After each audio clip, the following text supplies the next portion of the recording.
Hi, this is Russ. This is part 14 of a series of videos that go through section 6.3 and 6.4 of the 2024 edition of NFPA 921 to go through the various tools that are used for forensic fire investigation. This particular video focuses on plume-generated patterns as defined in section 6.3.19 of NFPA 921. So plume-generated patterns, typically they're not useful for small enclosure fires involving flashover. The thing to keep in mind with that is as soon as you go to flashover, you're going to chew away a lot of the unique demarcated lines or boundaries associated with a small fire next to a wall, for instance. Patterns are demarcated lines from a fire on a 2D surface. So picture a 3D fire and you're projecting that 3D fire on a 2D surface. That's what we're talking about here in terms of plume generated or heat release rate generated patterns. So such demarcated patterns, they'll have the cross section of a fire shape, can be based upon heat release rate, dimension of fuel, and distance from fuel. Patterns form when exposed to minimum pyrolysis temperature or soot condensation temperature of wall. So what's meant by that is there's two forms of heat transfer applicable in this situation. One's convective, one is going to be radiative. So the radiative is a heat release rate. It's kind of like the sun, when you feel the sun on your face. That's a radiative effect. So thermal radiation carries energy from an emitting source to a receiving source, and that receiving source has mass. And if that heat transfer continues, that mass will warm up. There's a lag or a transient period because of the mass, because of the absorption of energy into that mass. And it takes a little bit of time, but once you hit that temperature, the mass hits a certain temperature where basically it off-gases, it decomposes. That's the term pyrolysis, that's what's meant. That's the temperature at which that mass is going to start having a change in color and demarcated lines associated with the heat release rate from that fire. The other thing that you could see is if the plume is in direct contact with a vertical surface. You're going to see plume lines from soot deposition, basically a condensation process, because the wall is going to be cooler than those hot gases emitted by the fire. Consequently, the wall is going to cause those hot gases to condense and deposit soot. So such events, if the fire is substantially away from a wall, you can't have those kind of depositions on a wall. So we're talking about fires in close proximity to a wall. So there's a few different types of plume-generated patterns. One is a V pattern, and it's most typical. Picture a trash can fire, a small incipient fire. It's about a trash can size. Defining incipient, it means you can still approach it without being overcome by smoke. So a trash can fire next to a wall, it's going to leave a V pattern as shown on this image to the right, but you can tell this V pattern, it points to an origin. So it's a very useful tool in identifying where fire, at least whether it's the original fire or a subsequent fire, but it's going to point to a location that burned. So here's a different kind of, it's an inverted code pattern. It's a different fire-generated pattern. What you have there is the fire basically, it's very small. And part of the issue with a V pattern, a normal V pattern, is you have the smoke interfacing with the ceiling, creating a plume jet.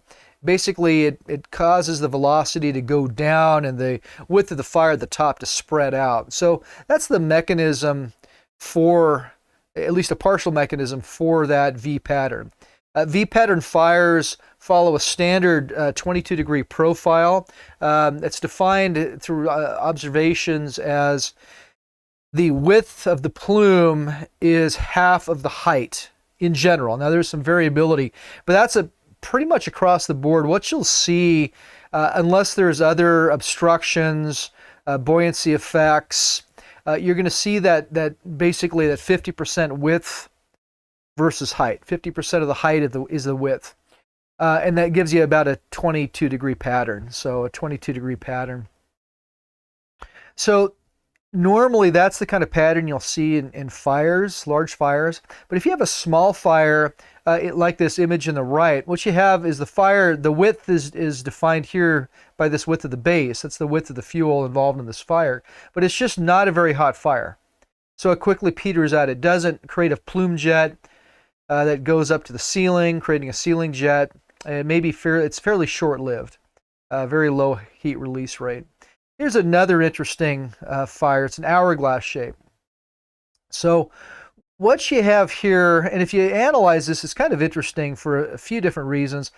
It's probably an ignitable liquid that was on the floor.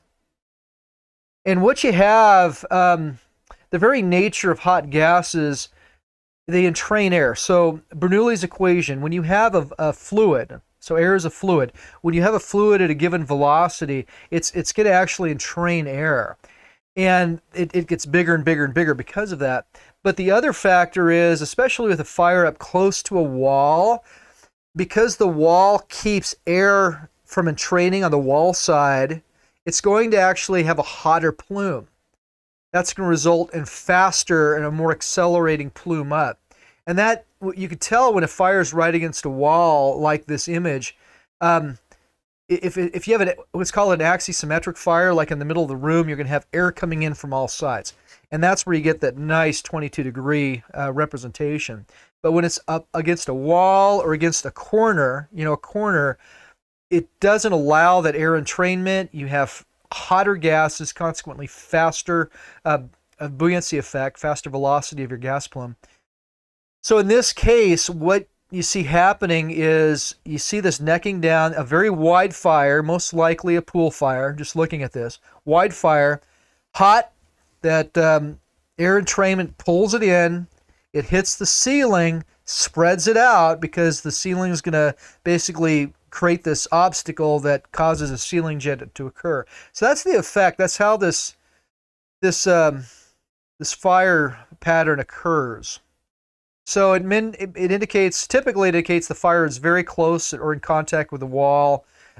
If you look too on the left side of that fire, you notice more of a curve than the right side. Seem to indicate, once again, this ventilation effect where air entrainment's occurring, but seem to be more air on the left side than the right side. The right side almost looks a little bit more straight up. So clearly there's some imbalance in terms of available ventilation from that fire.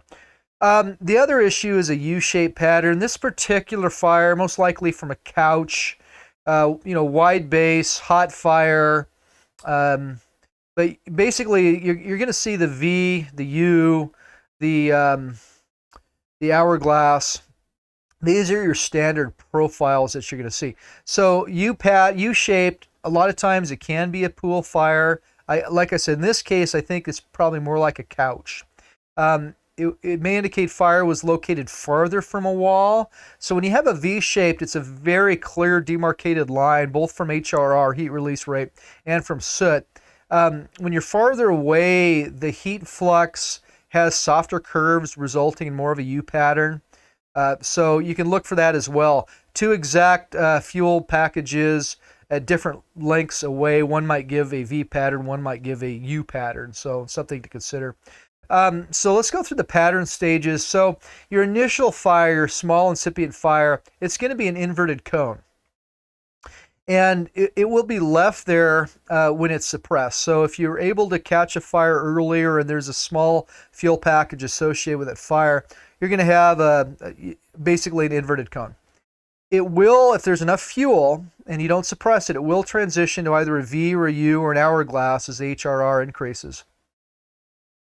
Typically, the base of the imprint on the wall for the fire pattern, it's going to be the width of the fuel to about 2.5 times the width of the fuel.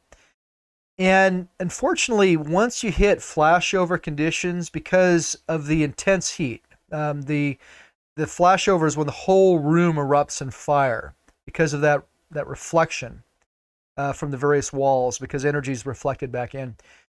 You're going to lose those patterns from pre-flashover conditions. So this tool for plume-generated patterns, it's not very effective for post-flashover conditions or trying to do forensics after flashover.